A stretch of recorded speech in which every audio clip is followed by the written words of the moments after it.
محمد صلی اللہ علیہ وآلہ وسلم نے، کیا تم محمد صلی اللہ علیہ وآلہ وسلم کو نہیں جانتے؟ کیا تم بھول گئے ہو اس محمد صلی اللہ علیہ وآلہ وسلم کو جو اپنے چند ایک ساتھیوں کے ساتھ مکہ سے بھاگ کر یثرب چلا گیا تھا؟ جانتے ہیں، 2-3 آوازیں اٹھی، اچھی طرح جانتے ہیں، وہ اپنے آپ کو خدا کا نبی کہتا ہے، ہم اسے نبی نہیں مانتے۔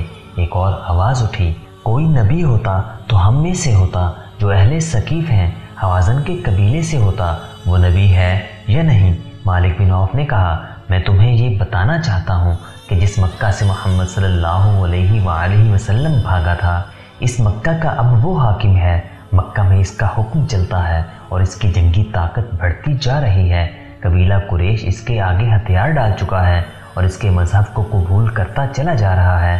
ابو سفیان، اکرمہ اور صفوان جیسے جابر جنگجو محمد صلی اللہ علیہ وآلہ وسلم کا مذہب قبول کر چکے ہیں۔ خالد بن ولید رضی اللہ عنہ نے پہلے ہی نیا مذہب قبول کر لیا تھا۔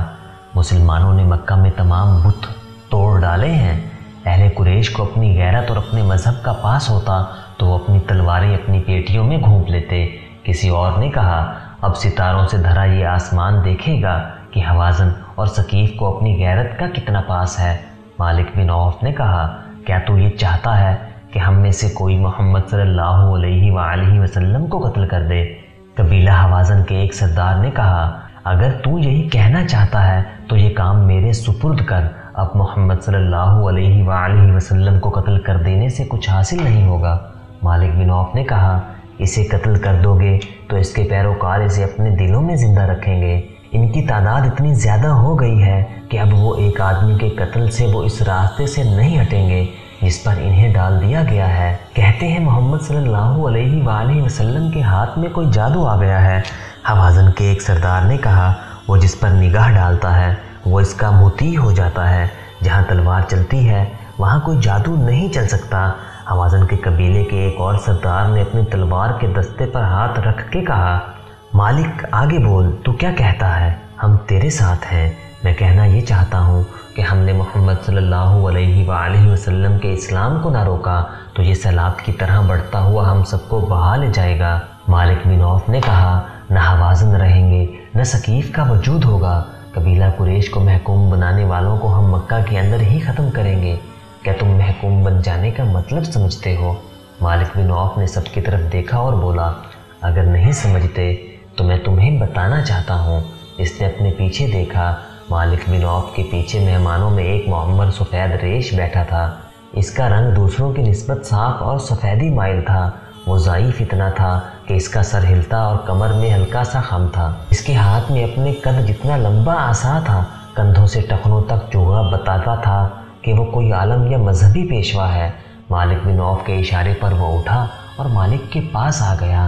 تم پر اس کی رحمت ہو جس نے تمہیں پیدا کیا ہے، بوڑھے نے کہا، اور وہ دیوتا تمہارے بچوں کے محافظ ہوں جن کی تم پوجا کرتے ہو۔ تم محکومی اور غلامی کا مطلب نہیں سمجھتے تو مجھ سے پوچھو۔ میری 4 جوان بچیاں مسلمانوں کی لونڈیاں ہیں اور میرے 2 جوان بیٹے مسلمانوں کے غلام ہیں۔ وہ تیغزن اور شہ سوار تھے، لیکن اب انہیں تلوار ہاتھ میں لینے اور گھوڑے پر سوار ہونے کی اجازت نہیں۔ ہمیں گھروں سے نکال دیا گیا ہے۔ کیا تمہیں یاد نہیں کہ قریش نے مدینہ کا محاصرہ کیا تھا تو مسلمانوں نے ارد گرد خندق کھود لی تھی؟ قریش اس خندق کو پھلانگ نہیں سکے تھے۔ پھر اس قدر تند و تیز طوفان آیا، قریش جو پہلے ہی بددل ہو چکے تھے بکھر گئے اور مکہ کو واپس چلے گئے۔ جب مسلمانوں کے سر سے خطرہ ٹل گیا تو انہوں نے ان یہودیوں پر حملہ بول دیا جو ان کے ساتھ مدینہ میں امن سے رہتے تھے۔ ان یہودیوں کو انہوں نے قتل کر دیا اور ان کی عورتوں کو اور ان کے بچوں کو آپس میں بانٹ کر انہیں لونڈیا اور غلام بنا لیا۔ اے بزرگ، قبیلہ ثقیف کے ایک سرکردہ آدمی نے بلند آواز سے کہا، اگر تو یہودی ہے تو کیا ہم نے غلط سنا تھا کہ تیرے قبیلے نے مسلمانوں کو دھوکہ دیا تھا؟ تم نے جو سنا درست سنا تھا۔ بوڑھے نے کہا، ہمارا دھوکہ کامیاب نہیں ہوا تھا۔ ہم مسلمانوں کی پیٹھ میں خنجر اتارنا چاہتے تھے لیکن قریش پیٹھ دکھا گئے۔ مسلمانوں کو دھوکہ دے کر کمزور کرنا ہمارا فرض تھا لیکن مسلمانوں کی تلواروں نے ہمیں کمزور کر دیا۔ تو جو بنی اسرائیل سے ہے کہ ہمیں اکسانے آیا ہے کہ ہم مسلمانوں سے تیرے قبیلے کے خون کا انتقام لیں۔ ثقیف کے قبیلے کے ایک سردار نے کہا، ایک اور ضعیف العمر شخص اٹھ کھڑا ہوا، اس کا نام درید بن السما تھا۔ اس کا نام تاریخ میں تو ملتا ہے لیکن یہ پتہ نہیں ملتا کہ وہ قبیلہ حوازن سے تھا یا قبیلہ ثقیف سے۔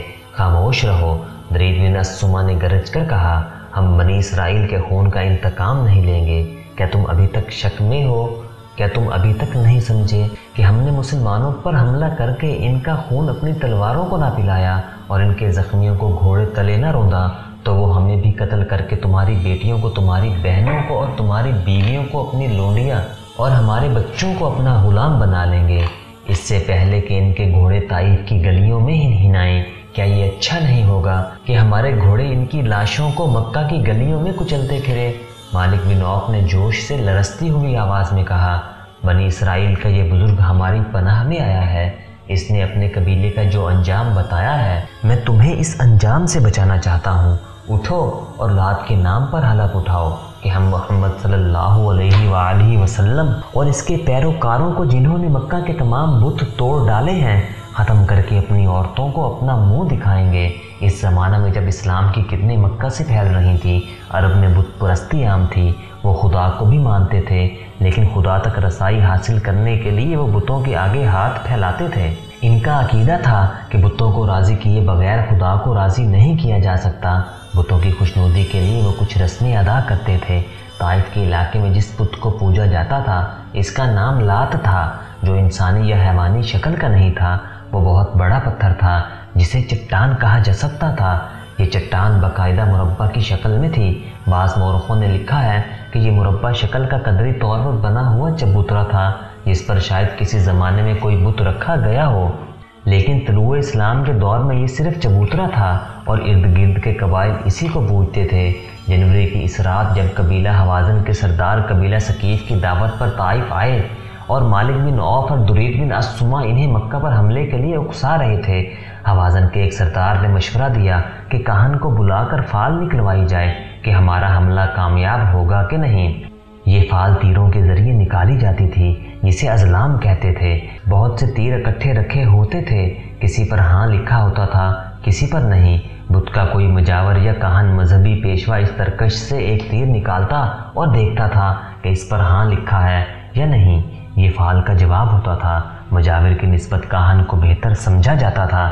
کاہن دانش مند ہوتے تھے، ان کے پاس پر اثر اور دل میں اتر جانے والے الفاظ کا ذخیرہ ہوتا تھا اور ان کے بولنے کا انداز تو ہر کسی کو متاثر کر لیتا تھا۔ کاہن فال نکالے بغیر غیب کی خبریں دیا کرتے اور لوگ انہیں سچ مانا کرتے تھے۔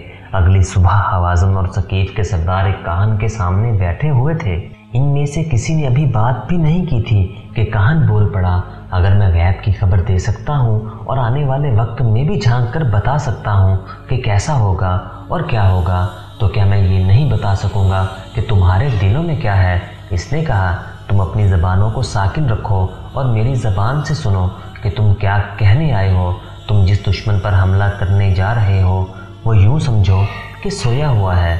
اس نے مکہ پر قبضہ کیا ہے اور وہاں کے انتظامات سیدھے کر رہا ہے۔ وہ اپنی بادشاہی کی بنیادیں پکی کر رہا ہے۔ مکہ میں اس کے دشمن بھی موجود ہیں۔ ہر کسی نے محمد صلی اللہ علیہ وآلہ وسلم کا مذہب قبول نہیں کیا۔ مقدس کاہن درید بن السما نے کہا، ہمیں یہ بتا کہ ہم محمد صلی اللہ علیہ وآلہ وسلم کو خبر ہونے سے پہلے اس کو دبوچ سکتے ہیں؟ کیا ہمارا اچانک حملہ مکہ کے مسلمانوں کو گھٹنوں پر بٹھا سکتا ہے؟ کاہن نے آسمان کی طرف دیکھا، کچھ بڑبڑایا اور بولا، آنے والے وقت کے پردوں کو چاک کر کے دیکھا ہے۔ تمہارا حملہ اچانک ہوگا۔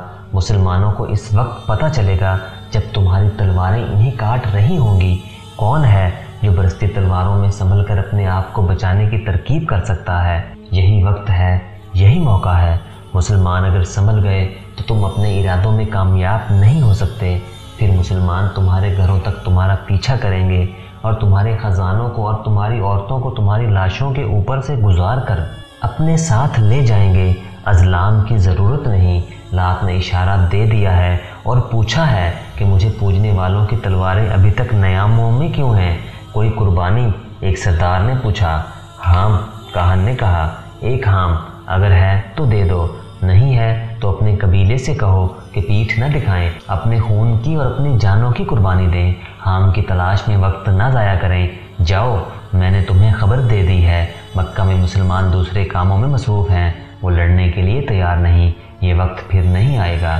ہم اس اونٹ کو کہتے تھے جس کی چوتھی نسل پیدا ہو جاتی تھی، اسے یہ لوگ اپنے بت کے نام پر کھلا چھوڑ دیتے تھے۔ اس اونٹ کا متبرک سمجھ کر اس پر نہ کوئی سواری کر سکتا تھا، نہ اس سے کوئی اور کام لیا جاتا تھا، اس پر خاص نشان لگا دیا جاتا تھا۔ اسے جو کوئی دیکھتا تھا اس کا احترام کرتا اور اسے اپنے کھانے کی چیزیں کھلا دیتا تھا۔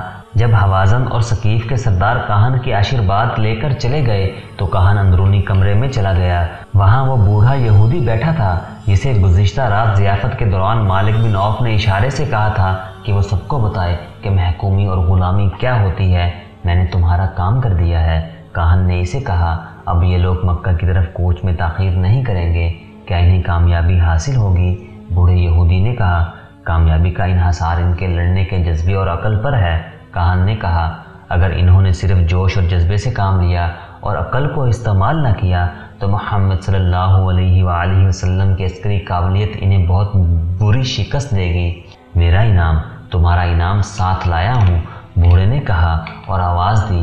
دوسرے کمرے سے ایک حسین لڑکی آئی۔ بوڑھے یہودی نے اپنے چوہے کے اندر ہاتھ ڈال کر سونے کے 2 ٹکڑے نکالے اور کاہن کو دے دیے۔ میں کل صبح اس لڑکی کو لے جاؤں گا۔ بوڑھے نے کہا، میں تمہیں ایک بات بتا دینا چاہتا ہوں۔ کاہن نے کہا، میں نے تمہارے کہنے پر ان لوگوں کو کہا ہے کہ فوراً حملہ کریں، لیکن ان سرداروں میں سمجھ بوجھ ہے، حالات کو سمجھ لیتے ہیں۔ ان کا بوڑھا سردار درید بن الصمہ پہلے سے جانتا تھا کہ مسلمان مکہ میں ابھی جم کے نہیں بیٹھ سکے۔